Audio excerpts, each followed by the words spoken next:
I am marked with words. Today, I'll tell you stories you've never heard. Find the bridge to my world.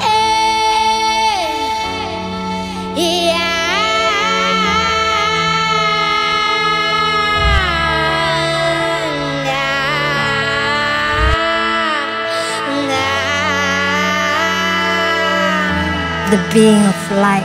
Oh yeah.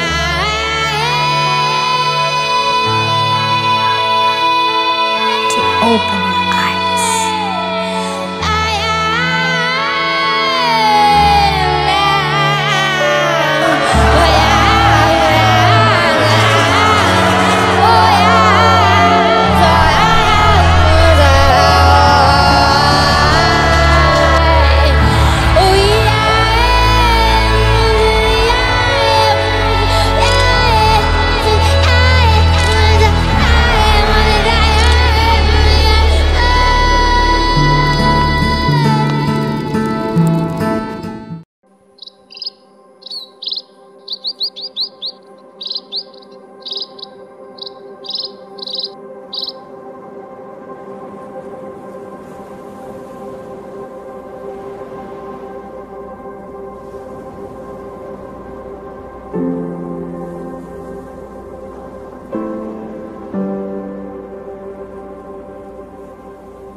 Berbicara tentang sejarah agama Buddha dan tradisinya, khususnya masyarakat Buddha yang ada di bumi Lombok, NTB ini, tidak lepas dari sejarah panjang Kerajaan Majapahit.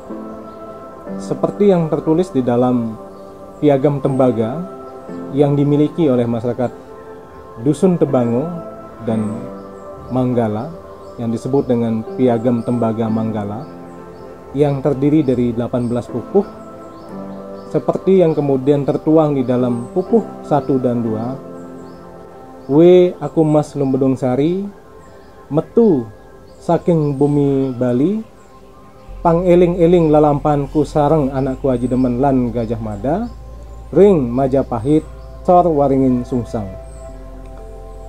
Yang artinya apa? Di dalam pupuh ini menceritakan tentang perjalanan Mas Lumedung Sari, Aji Demen yang menemani Gajah Mada di bumi Lombok ini. Dan seperti pengakuan dari masyarakat yang ada di Dusun Tebango ini bahwa leluhur mereka ini adalah Mas Lumedung Sari dan Sang Aji Demen. Dan ini ada titik-titik tempat sesuai dengan nama leluhur ini, seperti ada satu makam besar di Bentek sana disebut dengan Lebah Sari atau Lumedung Sari. Nah, dari penelusuran ternyata tidak ditemukan dua nama ini yang menemani Gajah Mada melakukan ekspedisi ke bumi Bali dan Lombok yang ditemani 7 Arya. Nah, kemudian dari penelusuran ternyata Mas Lumedung Sari dan Sang Aji Demen ini adalah nama samaran. Mas Lumedung Sari ini bernama asli Arya Kutawaringin dan anaknya Sang Aji Demen bernama Arya Kelapodiana. Kedua orang ini adalah cucu dan cicit dari Sri Siwawandira, di mana kedua orang ini merupakan garis keturunan dari Prabu Erlangga yang seperti kita ketahui dalam sejarah. Prabu Erlangga ini memiliki guru spiritual bernama Empu Baradah yang kita ketahui juga menganut ajaran Buddha. Melekatnya identitas Buddha pada diri masyarakat Dusun Tebango juga ini dikukuhkan dengan kedatangan salah satu pandita Majapahit pasca Majapahit akan mengalami keruntuhan, yaitu beliau yang bernama Dangyang Nirarta. Dangyang Nirarta ini adalah cucu dari Empu Tantular, dan kita ketahui juga Empu Tantular adalah penganut Buddha.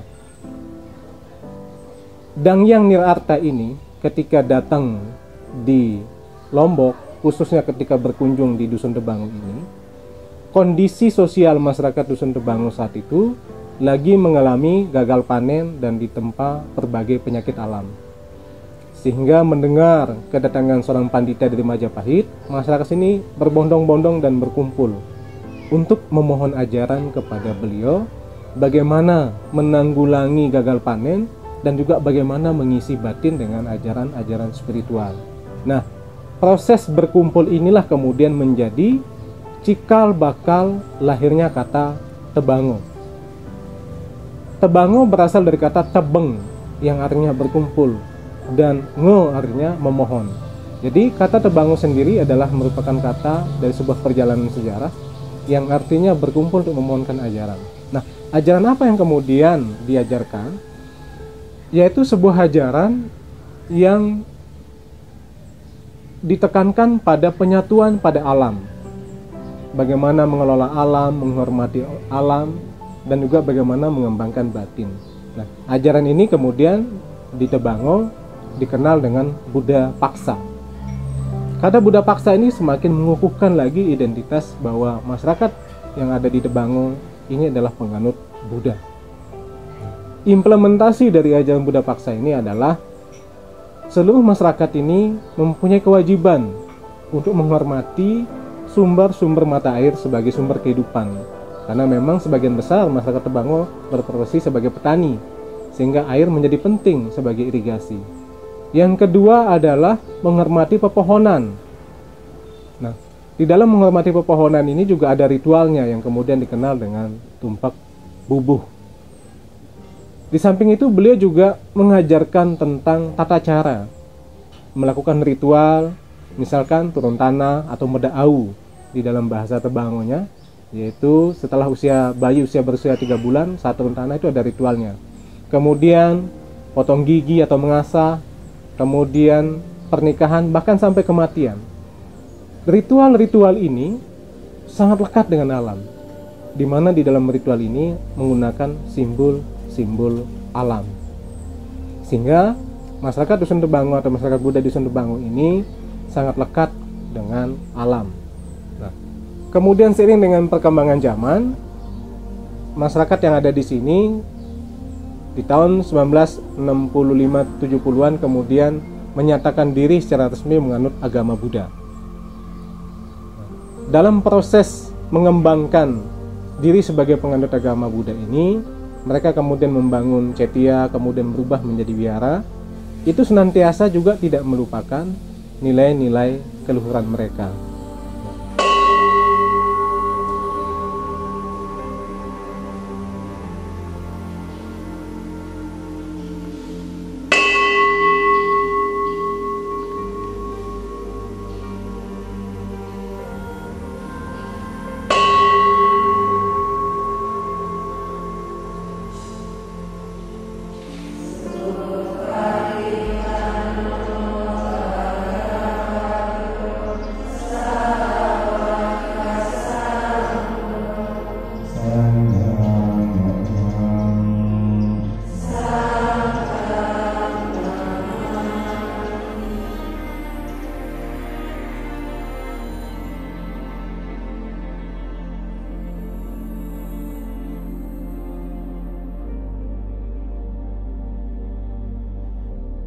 Salah satu ritual yang sampai saat ini masih bisa kita lihat, yaitu ritual puncak penghormatan terhadap leluhur, itu adalah ritual Puja Wali, di mana dalam ritual Puja Wali ini seluruh masyarakat hadir melakukan penghormatan terhadap leluhur mereka.